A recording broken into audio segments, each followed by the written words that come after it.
ఈ విధమైన మా కొరకు మా ప్రభువైన యేసుక్రీస్తు శరీరందరూ తీసుకొని భుజింపుడు. ఏలయనా ఇది మీ కొరకు అప్పగింపబడనున్న నా శరీరము.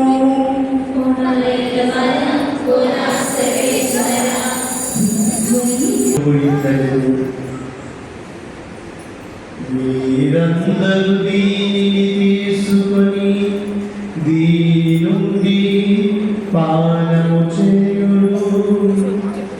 ఏలయనా ఇది నూతన నిత్య నిబంధన యొక్క నా రక్తపు పాత్రము. ఇది మీ కొరకు అనేకుల కొరకును పాప